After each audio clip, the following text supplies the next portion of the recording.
네, 이번 시간에는 저번 시간에 이동평균선에 대한 개념과 새로운 해석에 대해서 좀 말씀드렸고요.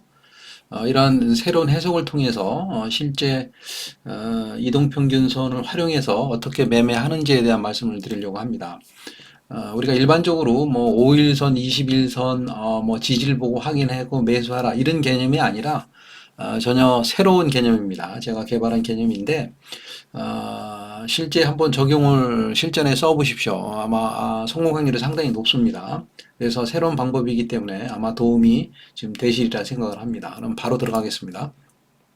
네, 한번 보시죠. 자, 이게 이제 아까 저번 시간에 했던 뭐 기가비스의 이런 그 좀 일봉 차트인데요. 일봉 차트에서 한번 보도록 하겠습니다. 자, 음, 요 캔들의 고점에서부터 요 저점까지 십자 크로스가 나왔어요. 그래서 이 부분이 캔들이 몇 개인가를 보겠습니다. 봤더니 몇 개냐면 8개입니다. 8개요. 8개 캔들로 이루어져 있고요. 그래서 8개니까 우리가 이제 일반적으로 뭐 3일, 5일, 10일, 20일 이런 이평선에 대한 고정관념이 있는데 이평선을 이렇게도 활용할 수 있는 겁니다. 보세요. 이제 8개 봉이니까 또 8개의 봉들이 거래가 거의 균일합니다. 그러니까 왜곡이 없는 거죠. 그래서 왜곡이 없는 이런 상황에서요. 이런 상황에서 우리가 이평선을 한번 넣어보도록 하겠습니다. 이평선을 8일 8봉이니까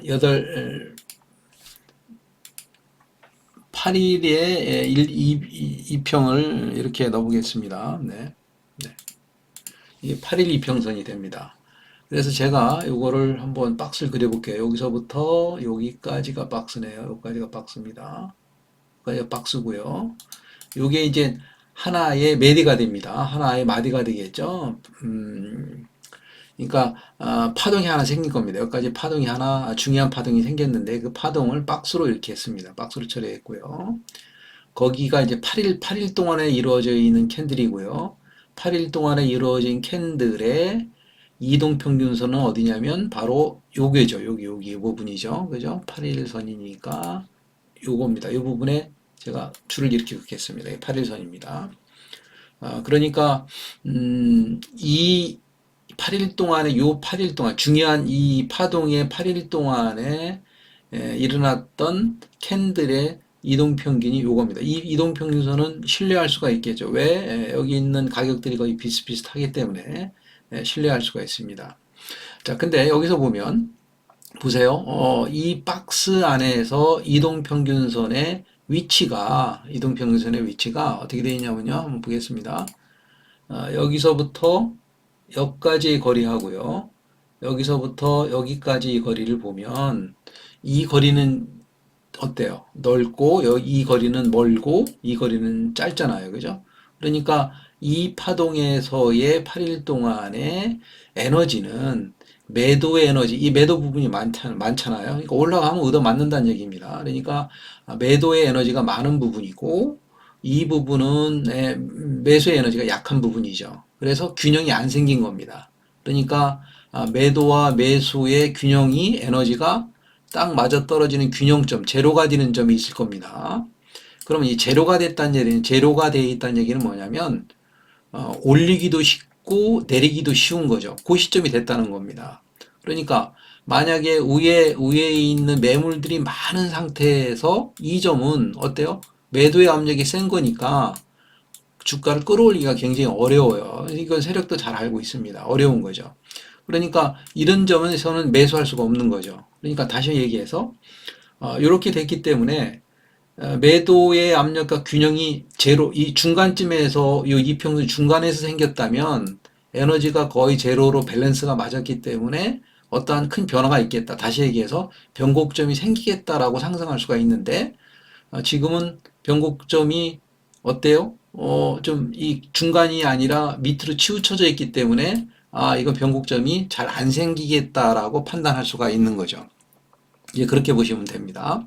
그래서 그 부분이 변곡점이 될 수 있냐 없냐를 볼 적에는 이렇게 캔들을 몇 개인가를 그려보고 거기에 이평선을 그려보고 이평선의 위치가 중간을 차지하고 있으면 딱 이제 밸런스가 딱 돼 있는 상태다. 여기서 어떠한 변곡이 생길 것이다. 상방이든 하방이든 결정을 할 것이다라고 우리가 상승할 수가 있습니다. 자, 그럼에도 불구하고 자, 한번 보세요.